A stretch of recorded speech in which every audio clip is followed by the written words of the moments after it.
ওসমানী হাদি কোনো ডিগ্রির ভার তার কাঁধে ছিল না, পিএইচডির সিলও ছিল না তার নামের পাশে। তবু তার কথা ছিল অমায়িক, শান্ত অথচ ধীর, যেন জ্ঞানের জন্ম হয় মানুষের ভেতর, সনদের কাগজে নয়। সে ছিল হারকিউলিসের মতন এক আইকন, পেশিতে নয়, চেতনায়, মেরুদণ্ডে, নীরব দৃঢ়তায়। এই প্রজন্মে যে প্রতিবাদী মুখ খুলেছিল অজান্তে, তারই আদল ছিল ওসমানী হাদি।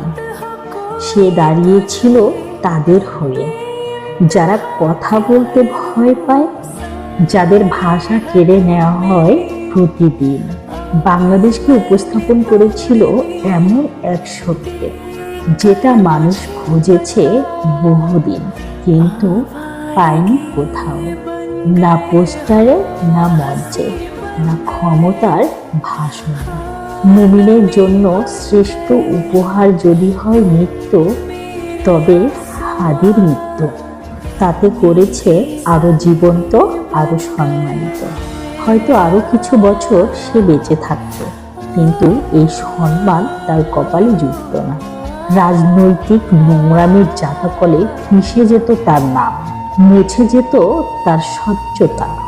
আজ মানুষ তাকে মনে করে ইনসাফ প্রতিষ্ঠার এক কিংবদন্তি, কারণ কিছু মানুষ মরে গিয়ে সবচেয়ে জোরে কথা বলে। তাদের কবর থেকে জন্ম নেয় চেতনার মিছিল, আর ইতিহাস লিখে নেয় একটা নাম, ওসমানী হাদি।